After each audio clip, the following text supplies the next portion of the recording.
deemti. Qabxii lammataatis sii dabra. Ta mootummaan federaalaa maaliin mootummoolee gadi bu'een to'anne hin goone jettu san rakkoo uummata Oromooti. Akkamiin naan jedhu tokkoffaa dura osoo san hin dhandhe mootummaan federaalaa oluma ka'ee mootummaa naannoodhaa dhaqeen koontiroolu waa godhuu hin danda'u. Maaliif? Heeratu dhoorga. Mootummaan federaalaa fakkeenyaa Oromoon shanetu gaaraa lola.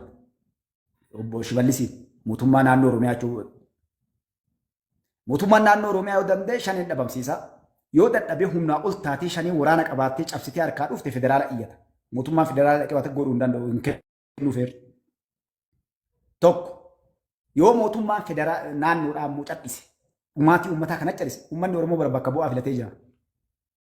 Nama paarlaamaa keessa gajiru nama 543 paarlaamaa keessa rukuni bakka bu'oota uummataati. Wallagga rakkoon jira fakkeenyaaf. Rakkoo Wallagga jiru uummanni Wallaggaa yoo rakkoon itti gale eenyuun gaafata? Uummata filate bakka bu'oota isaanii san kokkee qabatee bakka isin buufanne rakkoon ta'e namaan furannee jedhee gaafata. Fakkeenya Wallagga, Shawaa, Boorana, Gujii bakka kana rakkoo guddaa jira. Uummanni kun bakka bu'oonnis astaanii mootummaa bira paarlaamaa keessaanii tumaan cadhisanii galan. Rakkoo jiru kan uummanni isaanii dhumachaa jiru, uummanni keenya dhumachaa jira. Akkana ta'ee kun maaliin jedhan? Uummanni illee bakka bu'oota isaaniitiin waan jedhu nuti federaala Dr. Abiy Ahmad Aliiti martuu kan qubatti qabu. Shimallis jidduu kana jira. Bakka bu'oonni naannoo kanaa jidduu kana jiran as bira dabranii Dr. Abiy Ahmad Ali akkas nu godhe mootummaan kun jedhan jechuudha.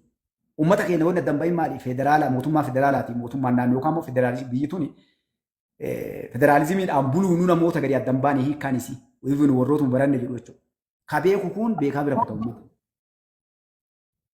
Kanaafuu gabaabduutti jechuu barbaade waan jirtu ilmi mammaattee bitata wallaaltee gabaa abaartee mata wallaaltee hayyicha abaartee rakkoon ni jira. Haa ta'u mootummaan federaalaa yoo mootummaan naannoollee bakka bu'oonni uummataa illee cadhisan ni cadhisaa hin cadhisu.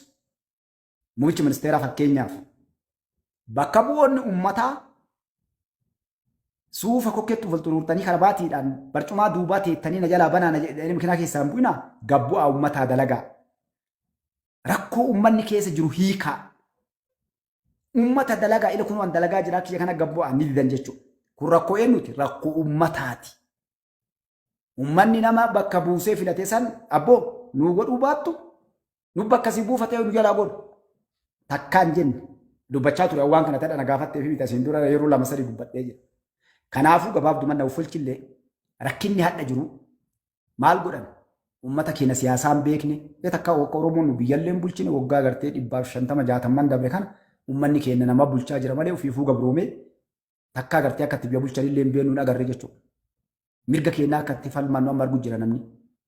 Garuu silaa dubbiin nama bakka bu'e uummanni gandaa fakkeenya Wallaggaa faannoo keessa faannoon mooraa 3 qabaattee waggaa 7-6 dabre kana mooraan faannoodhaa naannoo Amaaraa keessaa miti. Wallagga keessa turte. Iyyaa ture dubbachaa ture. Wallagga keessatti faannoon hin fitti, shaneen hin fitti. Tuulama keessatti akkas ture. Ijoolleen tuulama qawwee lafa keettee galte. Maaliif rakkoo agartee naan? Ijoolleen tun ijoollee barattee bara. Nama yuunivarsiitii baay'ee warra waa beeku bara ijoolleen. Taadha tuulama keessaa galte tun jechuudha. Gujii keessa dhaqi ilaali. Maal dalagamaa ture? Daaba keessaa illegaalii qotamee keenyatti illegaalii ergamaa ture. Warri maqaa paartii siyaasaatiin ta'u daaba san achi gartee ijoolleen ergaa jedhanii ijoollee birrii xiqqoo itti erganiitiin nyaachaa turan. Bu'aa fi ilaalan malee uummata namni ilaalee hin jiru. Mi'aadha paartiin siyaasaa ka'u. Uummata kana qaree itti mee mirga dhilla silaa mootummaa kana bareeda kaasuuf uummataan uummata yaa waan gootan warra bakka buuftan kanneen yoo silaa uummata yaadan bara kokkee qabadhaa. Ufii ammoo hoo uummataa warri hadha mormu fakkeenyaa shaneen qawwee fuutee galee. Eenyu Oromoo ajjeese? Wallaggaa faanoo naan jechuun ni mala namni hedduun. Eenyutu Oromoo ajjeese? Shanee. Hadha eenyu ajjeesaa jira faanoo shaneen bannaan. Mootummaan bar wanni amma namni hedduun namni na jirtan isin hin galiin. Bar mootummaan dhukaasuu illee wallaalee dhukaasuu danda'a. Dhaqee waa ajjeesuu barbaadu danda'a. Eenyuun miidhama uummata. Akkamitti? Waraana nama wanni hin galin nama. Waraana yoo ati ergite bar waraanni tolchiif hin dhaqu balleessi. Nama addaan beekaan beeku. kun deeggaraa kun miseensaa jedhaniiti nama mataa dha'e gaafas waraana kana godhuuf eenyu waan san dalaga bakka bu'oota ummataati mootummaa naannoo Oromiyaa. Kanaaf kanama kanatti sittin dheeradhu yoo kumattan warri kumattan yoo itti iyyitan akka Oromiyaatitti Shimallisi malee dhaabbichuu miti. Maqaan yoo dhawamillee Shimallis waraana qaba, poolisa qaba, waan humna isaatii ol ta'e federaalaa iyyata. Ameerikaatti fakkii siimaan Siyaatil jiraata magaalaa Siyaatil Waashingitan. Rakkoo Siyaatil keessa galee Tiraamp miti gatti gaafata. Yookaan ammoo isteeta biraatiin isteenni hunda akkuma isteeta Oromiyaa kenna.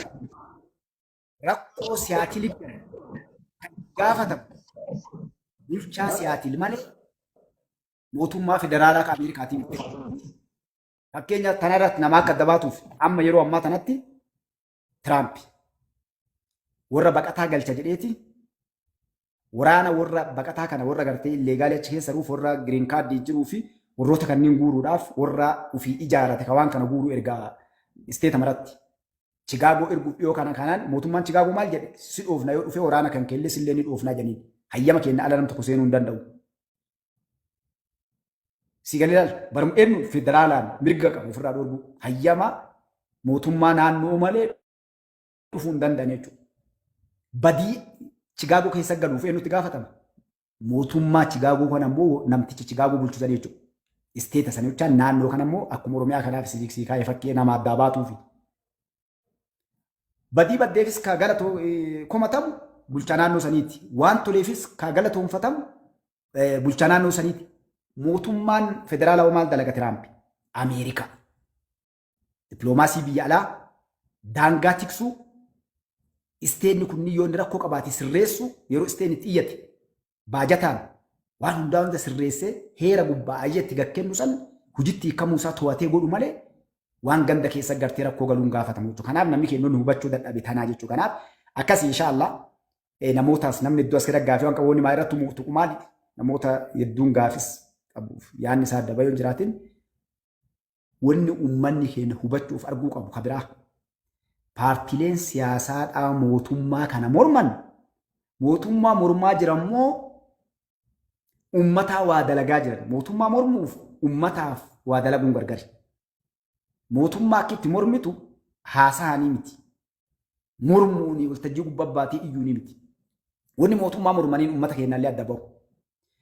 Waan uummanni barbaadu qabatanii qopheessanii fi ufii dura ijaaramanii uummata ijaaranii mootummatti dhufanii morman. Akkamitti ila kunooti uummataan nu kan harkaa isinii qabna mootummaan kun kan isin miidhu jira keenyaaf ka mootummaa keessaa filadhaa. Maaliif mootummaa xiqqaatullee uummata filate nam tokkollee haa filu. Masaraa mootummaa keessa jira biyya bulchaa jira. Fidu qawweenaa dhufuun warri mormu kun hoo nam tokko isaan hin filanne. Ufiin waan isin jalaa bade isinii barbaannaa jedhanii dhufan. Isaan kun jaboo ta'anii nama gaarii ta'anii haasofni isaanii gaarii hojiin isaanii bareedduu waan uummanni fedhu dubbatanii kijibuu dhabanii uummatatti uummataan waa as kennii irra uummanni fedhii naa kennuufi waa naa kennin jedhan uummataan namni gartee uummanni filatiin kun namas gartee nama waan gaarii dalagee narraa bitadhu jechuu gartee qamadii gaarii garbuu gaarii yookaan uffata gaarii makiina bareedaa tolchitee kaampaaniin kiyya gaariidha wanni kun bu'aa sii qabaa hoodhee gurguratu jechuudha. Mee hadha yoo si gaafadhe warroota yaada kana qaban gaafadhe paartiin hadha ijaaramee hayyu duree itti aanaa heeraaf seera bareedaa kora sabaa godhatee uummata caasaa ijaaree yoo hadha biyyatti kennan rakkoo uummataa furuuf qophaa'e eekabara hogganoota cimaa qabu fedhu naannoo Amaaraa haa ta'u fedhu naannoo Oromiyaa haa ta'u fedhu Tigraay saba fedhee keessaatu jira hin jiru. Kanaafuu gabaabduutti wanni uummanni keenyatillee namoonni biraallee yaada kana qabdan hubattan rakkinni jiru eessa jira warroota maqaa Oromoo yookaan biyya mormitoota walumaa galatti akkuma biyyaatti keenya bira jira namni uummataaf gabbayee hin jiru. Nama uummata nyaachuuf bahe kadharaan ijaaran warra dandeettii hin qabne. Isaan kun maal godhan re'am naannoo Amaaraatitti Amaara fixaniiti mootummaa ajjeesee yuunifoormii uffatanii. Naannoo Oromiyaatitti mootummaa fixeedhan. Hedduun amma akka isinii gabba'uu deemaa namoonni jala jirtanillee mootummaan qoratee gingilchee adda kaahee guyyaa itti eeggachaa jira gad dhufuu deema. Namoonni du'an Hacaaluun du'ee jira. Namoonni hedduun kumaatamni du'eera namni. eenyu ajjeesee akkamitti ajjeesee tokko tokkotti tartiiba bakka isii qabsiisee mootummaa lafa kaa'ee jira. Kanarratti fakkeenya yoo mootummaan kun yakka dalage bar waan namaan galintu jira. Mootummaan addunyaa amnistii jira. Human Rights ture jedhamtu jira. Heera akka Afrikaatti akka addunyaan mallattaa'ee jira. Mootummaan hadha mootummaa Itoophiyaa qeeqe.